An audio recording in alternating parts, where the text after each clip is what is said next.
Live from downtown Detroit, home of WDIV and Click on Detroit, Local 4 News at 6 starts now. Public health experts say it's a game changer. Pfizer's COVID shot for kids ages 5 to 11 gets the okay for emergency use. A firefighter takes a stand testifying that a mother who escaped a burning home never mentioned her baby was still inside. We'll kick things off here at 6 with a rainy start to a big weekend, not likely to let up until well into tomorrow morning. We've been watching this wet weather system pretty much pull up a chair, make itself at home here over a large portion of southern lower Michigan. Lots of people hoping that changes before a certain kickoff tomorrow, Andrew. That's right. So all eyes to the sky on that day for tomorrow. Fortunately, it does get drier during the big game over in East Lansing, but many folks are concerned about the here and now, of course, and the conveyor belt of moisture continues to run, folks, for Detroit and nearly all of southeast Michigan. With light to moderate rain that continues to flow across the region, many areas picking up nearly a ½ inch to an inch of rain. Fortunately, it's coming down lightly. We're not seeing many heavy pockets out there. The heavier stuff is off to our east, but it's still flowing in our direction, and it slowly dissipates as it gets closer. Doesn't dissipate completely. That's why I still have rain in the forecast for this evening. Now, one danger point, winds are out of the east. The water's already high along the coastline in both Monroe County and Wayne County. You add rain to that mix, well, you've got a lakeshore flood warning that's in effect for flooding that takes place along this shoreline from the Grosse Pointes all the way down to Luna Pier and the Ohio border. We'll talk more about how this rain lets up for tomorrow and what that means for the big game, and of course your Halloween forecast in minutes. Now remember, if you're on the go this evening, tonight, or Halloween weekend, put the weather in the palm of your hand with the Local Forecasters app. It is so easy to use. It is also very fast. It is perfect when you're on the go. The Local Forecasters app, search WDIV in your app store. Okay, Andrew.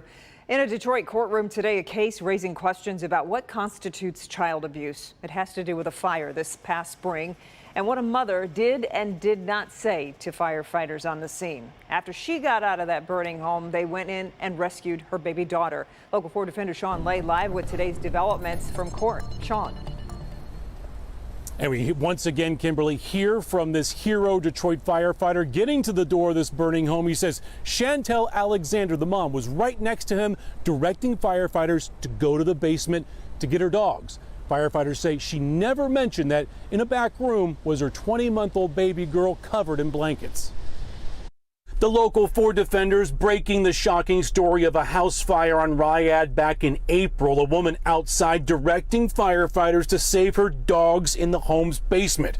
Firefighters tell us she never told them that her 20-month-old baby named Mariah was in that burning home. Firefighter Levon Williams told us how he found that baby just in time. Couldn't believe it, honestly, and I just grabbed her, kind of felt like a father at that moment, and just grabbed the baby and ran as quickly as I can to get her away from the smoke. This afternoon, the mother of that child, Chantel Alexander, went before a judge to see if she'll go to trial on charges of child abuse. Firefighter Williams was on the witness stand, testifying the only time Alexander mentioned Mariah was when he ran out of the home with her. Did she say something to you when she approached you?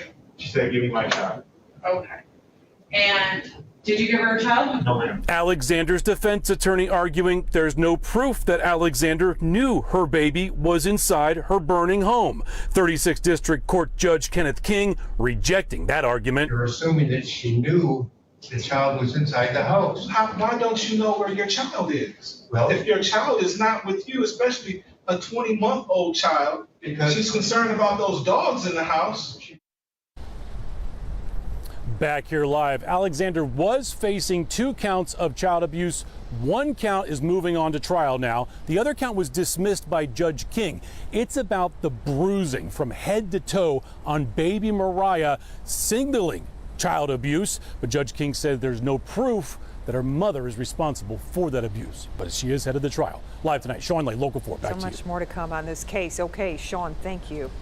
We've got some breaking news out of the FDA tonight. That agency has given emergency authorization for the Pfizer COVID vaccine to be used in children 5 to 11 years old. We bring in Mara McDonald live in the newsroom. State of Michigan, Mara, has pre-ordered almost 300,000 pediatric Pfizer doses. It sure has. And, you know, Devin, Pfizer can start shipping those doses tomorrow if it wants to. However, until the CDC says this is a go, no shots in arms. Let me show you.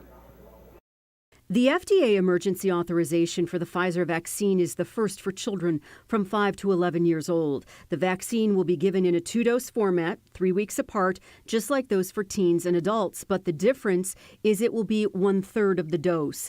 The U.S. has purchased 65 million pediatric doses, enough for every child in that age range in this country to be vaccinated. The study used to grant authorization was small, but found no cases of myocarditis, an inflammatory heart condition, which has been found in a small number of people, especially teenage and young adult males who have taken mRNA vaccines like Pfizer. The FDA said the overall benefits of immunization preventing COVID hospitalization outweighs the risk. The study found that children, like adults, reported side effects like pain at the injection site, fatigue, and nausea. More children reported side effects after the second dose than after the first dose, and the side effects were generally mild to moderate in severity and occurred within 2 days after vaccination, and most went away within 1 to 2 days. Back here live now, here's what we expect, that the CDC is going to meet early next week and that its director will come out with that agency's guidance. And Devin, Kimberly, do not be surprised if the CDC comes out and says not to general populate this dose immediately, meaning give it to the kids who are immunocompromised first and then everybody else. Back to you. We'll await the word from the CDC. All right, Mara. Well, ahead on NBC Nightly News with Lester Holt, Tom Costello has a look at how hospitals and doctors' offices are preparing for the shot. Health experts urging parents to start making plans to get their children the vaccine. That's coming up at 6:30 following this broadcast. Meanwhile, new cases of coronavirus are up slightly in Michigan. State is reporting more than 8,000 new cases over the past 2 days. That means the daily average is pushing above 4,000. That's up slightly from Wednesday's report. 122 deaths are also being reported, including 64 from a records review. As she promised, Governor Whitmer today vetoed 3 Republican-sponsored bills involving the voting process in Michigan. The linked bills would have eliminated the use of affidavit ballots when voting without a photo ID and would have required more personal information on absentee ballot applications. In her veto letters to the Senate and House, Whitmer cited the disproportionate impact the changes would have on communities of color, as well as the lack of any evidence tying affidavit ballots to fraud. 13 groups, including the Michigan ACLU and the Anti-Defamation League, issued a joint letter applauding the governor's veto of what they call voter suppression measures. Michigan Republican Party put out a statement calling the veto irresponsible and partisan.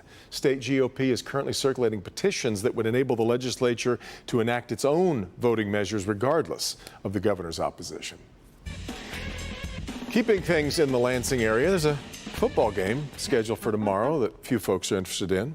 Quite a few. Actually, people all around the country are excited for Michigan versus Michigan State in East Lansing. Jamie Edmonds is back with a look at just how big a deal this is. And Jamie, lots of national media for this one, too. Kimberly, Devin, that's right. Despite a little rain, there's a lot going on campus right now. A lot of prep work and setup for not 1, not 2, but 3 national shows that will broadcast early tomorrow morning. The guys from Barstool Sports were hard at work Friday afternoon, setting up for their show in Cedar Village. On campus, just southeast of Spartan Stadium, that's where Fox is set up for its pregame show. To the southwest, it's College Game Day set, the first time they've been here since 2015. Desmond Howard says there's a reason ESPN is here. The rivalry is one of the more heated in-state rivalries in all of college football. And the former Wolverine knows a thing or two about this rivalry. With both teams undefeated and both ranked in the top 10, there is national attention. So who has the edge? Howard says both teams are stacked in different ways. I would love for you to tell me if you've ever seen the Spartans have this type of explosive, dynamic players on their offense. And then you have Michigan, who's all about the ground and pound, and they have an identity. So you got 2 contrasting identities. Game Day is famous for its celebrity picker each week. Well, I'll call him my local 4 celebrity picker, the Spartan, who after the trouble with the snap returned the fumble 38 yards for a touchdown as time expired in 2015. I'd be lying if I said there wasn't like a point of time in there where I kind of just blacked out and just, was running off instinct. Jalen Watts-Jackson. Of course, I'm going green. And the score, I think, will be 27-17 Spartan Dogs. Okay, so he might be just a little bit biased with that pick. Jalen Watts Jackson, you remember, fractured his hip at the end of that play. He said he wouldn't change it for the world. Like I said, lots going on here on campus. It's a super fun atmosphere. ESPN College Game Day asking the kids tomorrow morning to wear costumes, and a Halloween prize will be given out. And just over there at Munn Field, Fox is having a party. You can meet Matt Leinart, Brady Quinn, and Reggie Bush. So a lot of kids are heading in that direction. We're live in East Lansing. Jamie Edmonds, Local 4. It's going to be a party atmosphere. People forget, Jamie, people forget. I'm glad you pointed that out, because people who have shared that highlight a million times forget that at the bottom of the pile, Jalen was sitting down there with a broken hip. Yeah.